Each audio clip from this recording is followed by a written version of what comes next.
안녕하세요. 드디어 마지막 강의네요. 오늘 주제는요, 국가인권위원회 이해와 활용에 대한 겁니다. 국가인권위원회 이렇게 많이 들으셨을 텐데요. 국가인권기구라고도 얘기를 합니다. 근데 국가인권기구는 한국만 있는 건 아니에요. 여러 나라에 있습니다. 국제인권 규약도 있지만 각국 나라에서 사회 구성원의 인권을 위해서 노력해야 한다라는 고민 속에서 만들어진 게 국가인권기구 논의입니다. 그래서 60년대부터 세미나 등 각종 하면서 78년 지침들을 만들고 91년에 1차 파리 국제인권회의에서 국가인권기구에 대한 원칙들이 만들어집니다. 92년, 93년을 거치면서 유엔 총회에서 파리 원칙이라고도 하는 국가인권기구의 지위에 관한 원칙을 만듭니다. 한국에서는 위원회 체계로 만들어져 있습니다. 한국은 국가인권위원회가 있는데요. 외국에 없는 경우도 많죠. 일본도 없고요. 미국도 없습니다. 국가인권기구에 대한 도입은 46년부터 되었다고 볼 수 있고 확산은 90년대부터 현재까지 이루어지고 있습니다.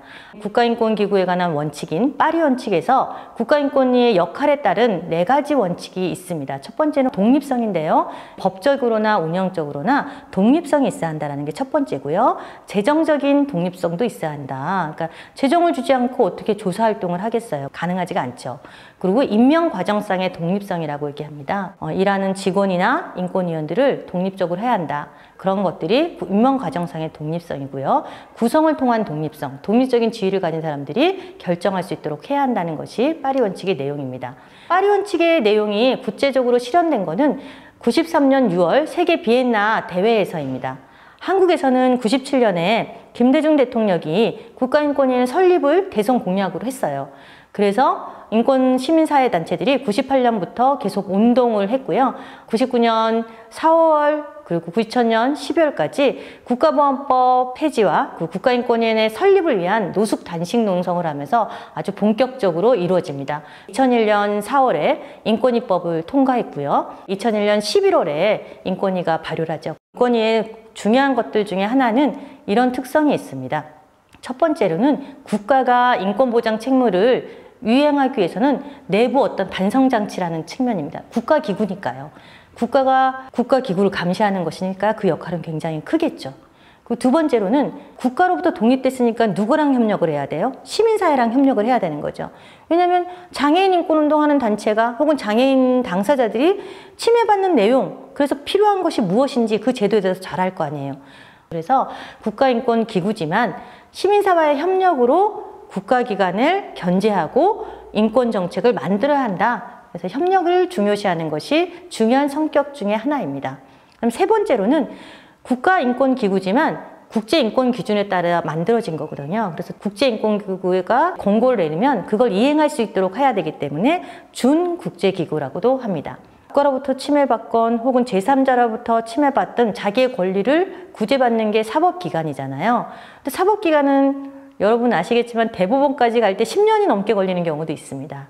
그래서 내가 권리를 침해받았지만 법으로 해결하려니까 돈도 많이 들고 시간도 많이 들어요. 근데 그런 게 아니라 인권기구에서는 내가 침해받은 권리를 신속하고 빠르게 그리고 접근도 쉽고 저렴해야 한다. 사회적 약자의 은신처, 의지처 이렇게 얘기하는 이유도 준사법적인 권리구제기구다. 사법기구는 아니지만 권리를 구제할 수 있는 기구라는 것. 이게 이제 네 번째 인권위의 성격이고요. 다섯 번째로는 회색 영역의 인권 침해에 개입할 수 있다. 이게 인권인가 아닌가 고민했던, 그런데 뭔가 불편해. 이건 인권 영역 아니야?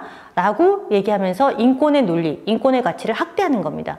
인권위가 권고한 것 중에 이제 대표적인 것 가지가 있어요. 크레파스 할 때 지금은 살구색이라고 하죠. 살색이라고 예전에 했단 말이에요. 살구색이 왜 살색이에요? 흑인들한테는 내 살색은 그게 아닌데? 백인들이 봤을 때 내 살색은 그게 아닌데? 이렇게 되죠. 매우 차별적인 거죠. 인종차별적인 논리가 있는 거예요. 이건 차별이다. 진정하고 혹은 인권위에서도 그걸 권고를 했죠. 이거는 살구색으로 권고해라. 그래서 많은 교과서에서도 그렇고 그 크레파스나 이런 물감 하는 데서도 살색이란 표현을 안 쓰고 살구색으로 합니다. 인권의 가치를 확대한 거죠. 또 하나는 이런 게 있었습니다. 예전에는 채용을 시험 볼 때 이력서에 뭐 가족관계까지 다 넣었어요. 그래서 이 사람이 한부모 가족인지 또 외모가 어떤지 뭐 이런 것까지 다 포함했죠. 그건 인권 침해적이다 라고 인권위가 얘기하니까 아 맞아, 우리나라가 너무 외모 차별적이었고 가족 차별적이었어 라고 하는 것을 전 사회가 알게 된 거죠. 그래서 이런 인권의 가치와 논리를 확대하는 것들이 인권위의 역할이기도 합니다. 6번째는 인권위는 각종 인권 교육과 홍보 자료를 만들어요. 그리고 국회와 정부에다가 여러 인권 정책을 해라 라고 공고를 하죠. 그러니까 인권 기준을 공식화시키는 역할을 합니다. 국가기구니까요. 그다음에 7번째는 사회적 다원성을 조직 구성에 반영해야 한다는 것이 7번째 역할인데 한국 사회에서는 너무나 부족합니다. 왜냐하면 법조인 중심의 구성이라고 얘기했잖아요. 그리고 국회와 정부가 자기와 친하거나 혹은 법조인 중심으로 자꾸 인권위를 넣기 때문에 이 부분이 약한 거고 이거는 시민사회의 과제이기도 합니다. 인권위의 성격 중에 또 하나는 차별시정기구라는 것입니다. 예전에는 성희롱 성차별 시정기구가 여성가족부였어요. 그런데 지금은 2005년부터 바뀌어가지고 성희롱이나 성차별을 인권위에 시정합니다. 그리고 2008년부터 시행된 장애인 차별법 때문에 장애인 차별이 있을 때 시정하는 기구가 또 인권이기도 합니다. 그 외에도 국가인권정책 기본계획이라고 NAP라고 하는데요. 국제사회에서 한국 정부에 권고한 거예요. 각국은 그 나라의 인권정책을 만들어야 된다라고 하는 거예요. 또 한국이 가입된 여러 가지 국제인권규약기구가 4년마다 5년마다 이렇게 심의를 하는데요. 그 심의할 때 의견서를 제출할 수 있죠. 한국은 이런 자유권이 부족해요. 정부가 이런 자유권을 침해했어요. 사회권이 이렇게 부족해요. 뭐 파업권이 보장이 안 돼요. 이런 거를 의견서를 제출하면 그걸 참조해서 각종 규약기구위원회가 한국 정부에 이런 걸 시정해라 공고합니다. 이런 것들이 국가인권위원회의 성격과 역할입니다. 국가인권위원회법을 보시면 그 중에서도 또 중요한 것들이 정의규정입니다. 정의규정에는 인권위의 역할도 있지만요. 어떤 것이 차별금지 사유인지가 적혀 있습니다. 한국에서는 헌법이 만들어진 게 사실 87년에 개정되고 아직까지 개정이 안 됐잖아요. 그러다 보니까 차별 사유가 굉장히 많지만 포괄적으로 아주 조금만 들어있어요. 근데 국가인권위원회법에서는 차별금지 사유가 19개지가 써여 있죠. 그래서 뭐 여성 성별 따른 것만 아니라 출신 국가, 외모, 신체 조건, 가족 형태, 성적 지향, 학력 혹은 건강 상태인 병력 이런 거에 대한 차별을 금지해야 한다는 차별금지 사유가 적혀 있기 때문에 이걸 기준으로 해서 아 이건 차별하면 안 되구나 혹은 나의 권리구나 이런 걸 이해할 수 있다는 점에서 정의 규정이 굉장히 중요합니다. 국회에 차별금지법이 4개가 발의되어 있는데요. 그 차별금지법 사유에도 국가인권위원회법의 정의 규정에 있는 차별금지 사유가 들어갈 것이고요. 그 외에 더 추가돼서 들어갈 거라고 생각합니다. 그리고 국가인권위원회법은 국가의 인권 침해를 감시하는 곳이기 때문에 독립성이 중요합니다. 국가를 감시하려면 행정기관의 눈치를 받지 않아야 되잖아요. 대통령의 눈치를 안 봐야 되는 거예요. 그런 거기 때문에 독립성이 중요하게 명시되어 있습니다. 그리고 국가인권위원회의 이제 활용과 관련해서 얘기를 할 텐데요. 여러분이 인권운동을 하게 된다면 또는 인권 침해에 대해서 구제받고 싶다면 인권위의 기능을 잘 알아야 됩니다.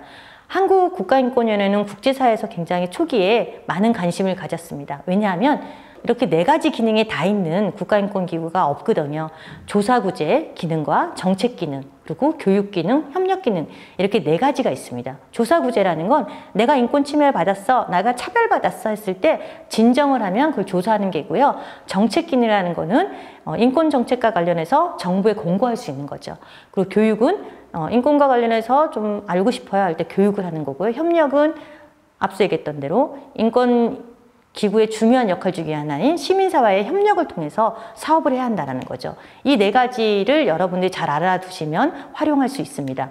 예를 들면 국가보안법 폐지 공고를 했을 때 시민사회와 같이 캠페인을 할 수도 있겠죠. 근데 폐지 공고 캠페인은 안 했습니다. 하지만 최근에는 차별금지법 제정을 위한 캠페인을 인권위가 같이 하고 있고요. 최근에 만들어진 대체복무제 공고도 캠페인도 하고 있습니다.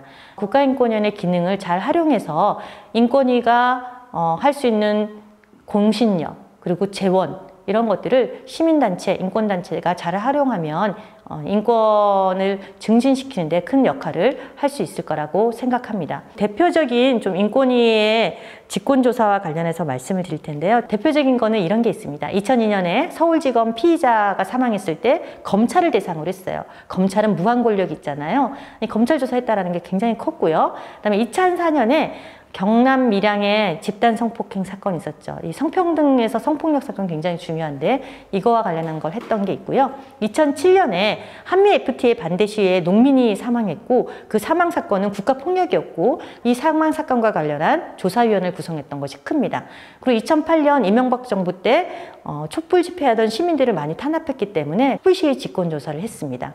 2012년에는 국민총리실 민간인 사찰과 관련한 조사도 했습니다. 이렇게 국가인권기구는 국가의 폭력에 대한 인권 침해 조사도 계속하고 있는데 최근에는 이런 직권조사가 너무 적은 것이 아니냐라는 비판을 받고 있습니다. 인권위는 의미가 있지만 예산이 적다는 점에서 그리고 법조인이 굉장히 인권위원으로 많이 있어요. 대부분 변호사, 판사 출신이 많아요. 인권은 실정법에 우선한다고 했죠.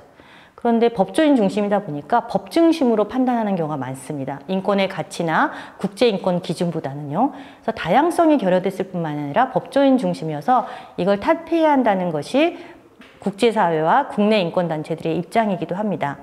독립성이 또 부족해요. 지금 현재 인권위원 11명으로 구성되어 있는데요. 그 구성이 나눠먹기식으로 되어 있어요. 예를 들면 여당에서 몇 명, 그리고 야당에서 몇 명, 대법원에서 몇 명, 청와대에서 몇 명 이런 식으로 구성되어 있기 때문에 인권 전문가들이 인권을 중심으로 판단할 수 있는 이런 독립적인 구성이라기보다는 정권의 좀 눈치를 보다 보니까 국가의 인권 침해에 대해서 침묵을 하는 경우가 많게 되는 거죠. 그래서 인권단체들이 인권의 독립성을 제대로 만들어야 한다 이런 운동들을 계속 해왔습니다.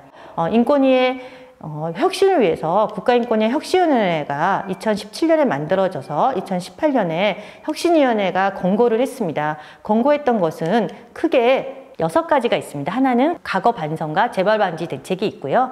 그리고 국가인권의 조직 혁신을 해야 한다. 인권위는 국가기구다 보니까 공무원이에요. 근데 조사관들이 공무원을 하다 보니까 이게 관료화되기 쉽고 시민사회 협력이나 혹은 정권의 눈치를 보지 않고 막 독립적으로 조사해야 되는데 그렇지 못하는 경우가 많아서 이런 조직 혁신을 위한 노력을 해라 라는 권고를 했고요. 그 다음에 투명성과 책임성 강화를 위해서 노력해라 라고 하는 권고가 있었습니다. 그 외에도 조사 구제를 위한 혁신, 그리고 시민사회와의 실질적인 교류 확대, 인권인의 비정규직 문제 해소 이런 혁신 방안을 했는데요. 아직 혁신의 권고가 완전히 이루어졌다고 하기는 어렵습니다. 그래서 인권위 혁신을 위한 것도 시민사회의 노력 중에 하나이니까요. 이 부분에 대해서도 많은 관심을 가졌으면 좋겠습니다. 인권위를 활용을 잘하는 것뿐만이 아니라 인권의 현장에서 발로 뛰는 것도 굉장히 중요합니다. 사회적 목소리가 차단당한 사람들과 함께 손을 잡고 인권의 증진을 위해서 애써주신다면 한국의 인권만이 아니라 국제인권에도 증진시킬 수 있는 그런 역할을 할 수 있지 않을까 싶습니다. 이것으로 5강을 마치겠습니다. 감사합니다.